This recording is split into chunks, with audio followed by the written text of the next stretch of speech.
Part 2.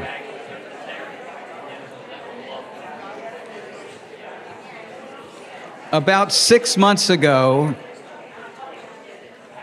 I invited Jem and Mirabai to a dinner in West Hollywood with the express purpose of meeting Gustavo. And I've known Gustavo for a number of years and first ran across his work through Krista Tippett and On Being.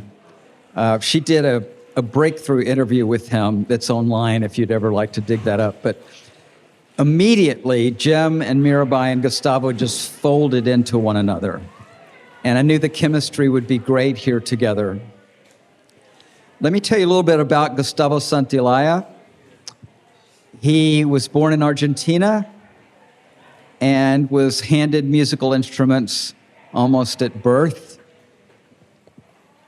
and had a band called Arco Iris in the late 70s, correct? Late 60s. Late 60s. Answer. That took Argentina by storm. I mean, this guy was Bono and Sting put together. But Gustavo said, and I'm probably getting some of this wrong because I don't have my notes, but Gustavo said, I am not going down that path. And he decided to start a commune with a number of colleagues, and he lived for 5 years in contemplation, celibacy, which at his age is just incredible to believe, and sobriety. And came out of that into a world in Argentina that was upside down because the military was in power and they were seeking out anybody that spoke out against the government or was suspicious. That included university professors, poets, journalists, anybody. And that was where the term "the disappeared" comes from. So he left Buenos Aires and left Argentina, migrated up through the Americas, and eventually ended up in Los Angeles and fell into film composition just almost by accident, was invited to participate in a film. And he'll tell you a little bit more about that. He has affixed himself to seminal filmmakers throughout his career. And I'll never forget the story he tells about when Ang Lee agreed to see him for the possibility of working on Brokeback Mountain.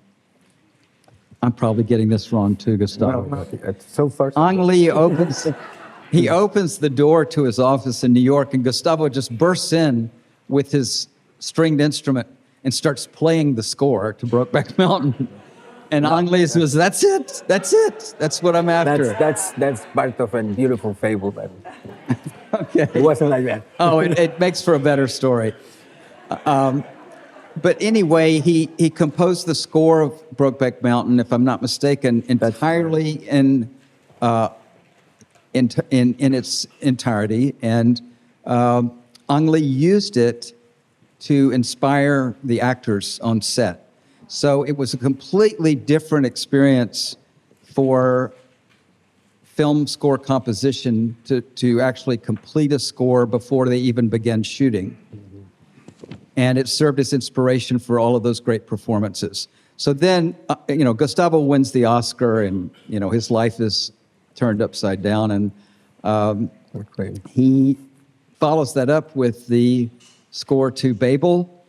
If you remember that film with Cate Blanchett and Brad Pitt, just an amazing piece of work.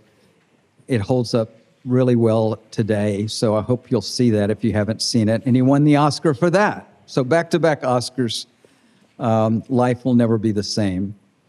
In recent memory, Gustavo's worked on The Last of Us, which is a video game that he did the score for, and then was adapted into a series on HBO, and now is into season 2.